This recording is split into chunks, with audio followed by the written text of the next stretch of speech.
quality corporate training meets powerful AI. Docebo is the world's first generative AI learning platform. You can customize the learning experience and create content in seconds. Learn more at docebo.com. There's something new in the sun today, but no, more like something old. These are the opening lines of Giovanni Pascoli's famous poem, The Kite. These same words also appear at the end of a documentary currently being shown at the Berlinale 2024 film competition. It's called Architecton, and it's the latest work by Russian director Viktor Kossakovsky. Architecton is a film about construction, but it opens with images of destruction, an expanse of buildings devastated by war, crumbling walls, blackened by explosions. These concrete buildings are recent constructions, hardly the ruins of an ancient past. The effects of war have simply accelerated the trend of mankind's modern construction choices by using concrete instead of lasting and sustainable materials.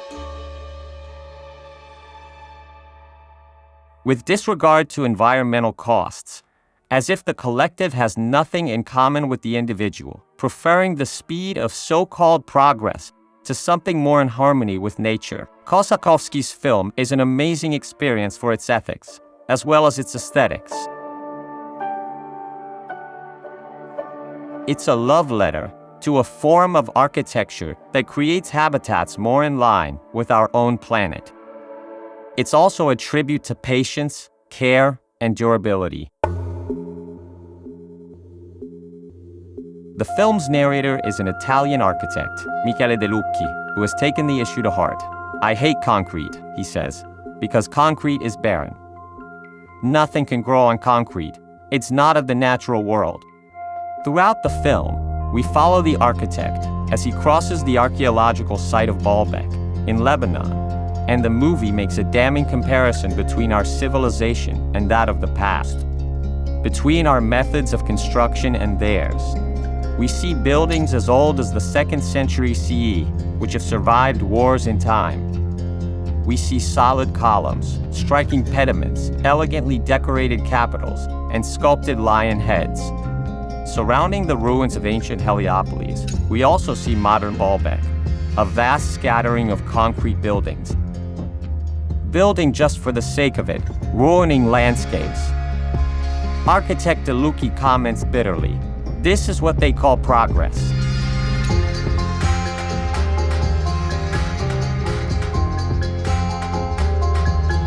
I am Guido Brera, and you're listening to Black Box, The Hidden Side of Finance, a podcast by Cora Media, sponsored by Docebo.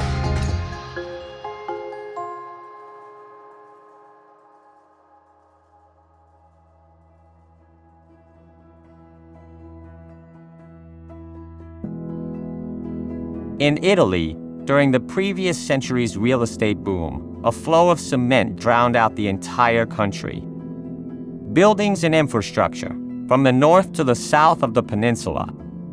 There was a blind hunger to build and build, following the devastation of the Second World War. Of course, there were many opportunities for speculation as well, extracting value from abusing the country's resources. Today, all of that concrete has deteriorated, which proves how low quality it truly was. Today, we are seeing what terrible mistakes were made. Stone lasts forever. Wood doesn't, but it's easily disposed of and doesn't leave its print on the environment. On top of this, forests need to be trimmed anyway, so they can grow back stronger. On the other hand, concrete is anything but lasting. It starts deteriorating after 50 or 60 years, and it's hard to get rid of. As our planet chokes on its own pollution, and humanity concentrates itself more and more into cities, concrete has become a problem, a very serious problem.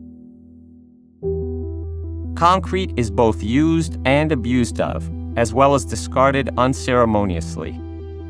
It's an unsustainable material, especially if we consider that every ton of cement produced releases 600 kilograms of carbon dioxide into the atmosphere.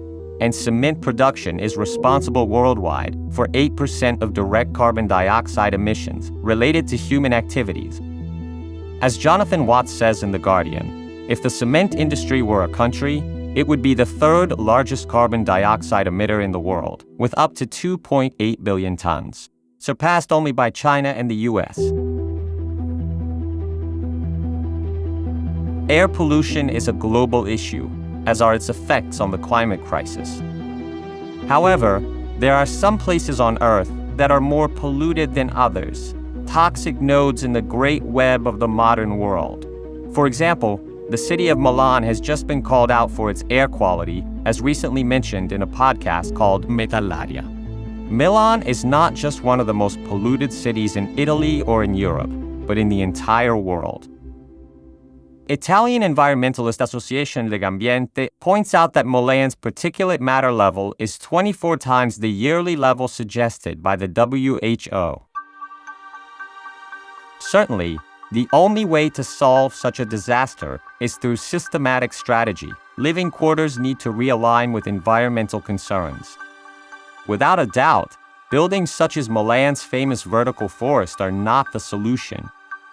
This structure is photographed and celebrated, of course, but it's just window dressing for what its website calls biodiversity architecture.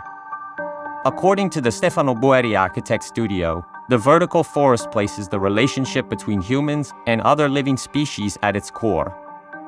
But this isn't true, because not only is the building a luxury for those who live inside it, but it's also widely expensive for the environment at large. The greenery of the building requires concrete and steel reinforcing and an enormous quantity of water. The upkeep of such a building is simply unsustainable.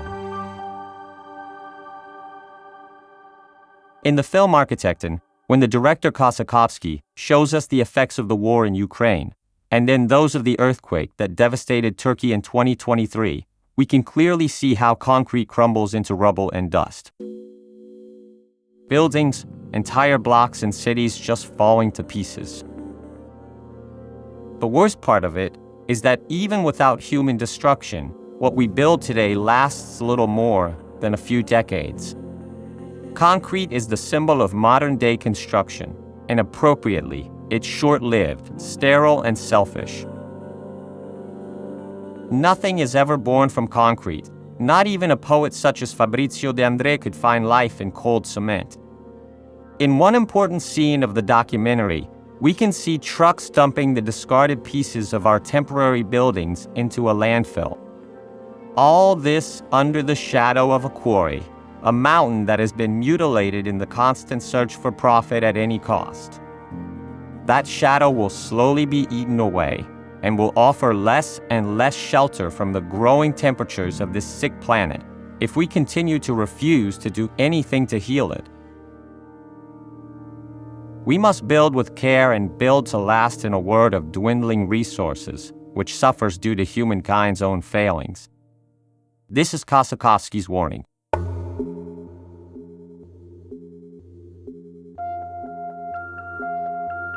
Architecton then invites us to follow the steps of architect De Lucchi, in the garden where he's preparing a work of great significance. A stone circle, so simple yet so lasting. Architecton proves how important it is for us to look at circularity. Because life is circular when it doesn't struggle to proceed in a line. Circular is when something is transformed, not just discarded. Circular is when something dies. It dies and is born again.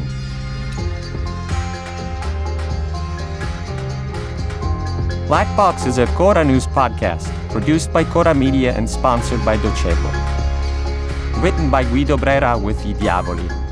Editorial supervision by Francesca Milano. Intro and sound design by Luca Micheli. Editing and post-production by Luca Micheli and Mattia Liciotti. Production organization by Alex Teverengo. Translation by John Vincent.